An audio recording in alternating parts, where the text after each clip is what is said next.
అందరికీ నమస్కారం. వినపడుతుందా? ఇప్పుడు సుమిత్ర గారు ఎన్ని డైలాగ్ చెప్పిన తర్వాత నేను ఏం చెప్పాలి నాకు అర్థం కావట్లేదు. మొదటిగా నేను హిందూపూర్కి 2014లో వచ్చాను. నాన్నగారు మొదటిసారి పోటీ చేసినప్పుడు.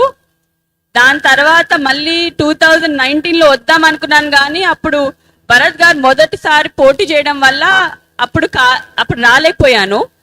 మళ్ళీ ఈసారి 2024లో ఈసారి భరత్ గారు పోటీ చేస్తున్నా కూడా 2 రోజులు బ్రేక్ తీసుకున్నా నేను ఇక్కడికి డెఫినెట్ గా రావాలని, సభ ఉందని నేను ఈ రోజు 2 రోజులు వచ్చి ఇక్కడ ఎలాగన్నా మిమ్మల్ని చూడాలి, మళ్ళీ ఇన్ని సంవత్సరాల తర్వాత ఒకసారి అందరిని చూడాలని ఇక్కడికి వచ్చాను. అప్పటికి మీకున్న ప్రేమ, ఇప్పటికీ మీకున్న ప్రేమ అలాగే ఉంది. ఇన్ఫాక్ట్ దానికన్నా ఎక్కువ ఉంది ఇప్పుడు. దానికి నేను హృదయపూర్వక ధన్యవాదాలు చెప్పుకుంటున్నాను. చాలా ఆనందంగా ఉంది నిజంగా ఇవాళ ఇక్కడికి రావడం.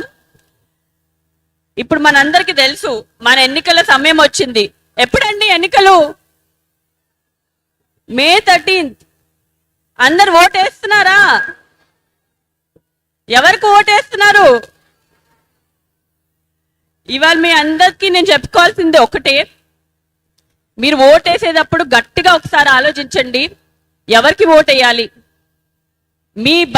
నా కోసమో ఇంకెవరి కోసమో కాదు, మీ గురించి ఆలోచించుకోండి.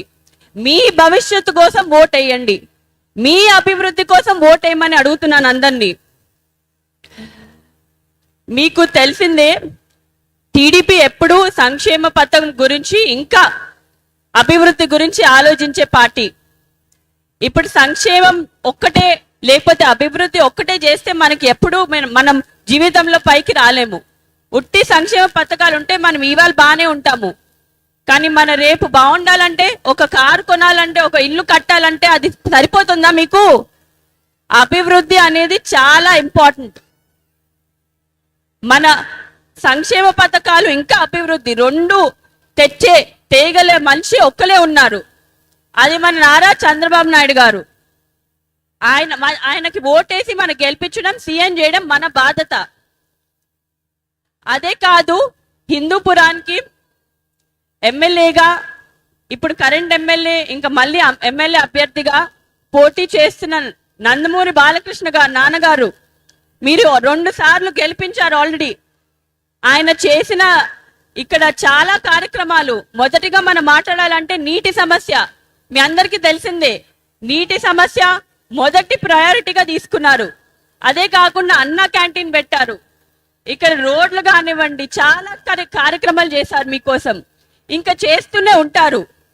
మనం సీఎంగా చంద్రబాబు నాయుడు గారిని, ఇక్కడ ఎమ్మెల్యేగా మన నందమూరి బాలకృష్ణ గారిని గెలిపించడం మన బాధ్యత.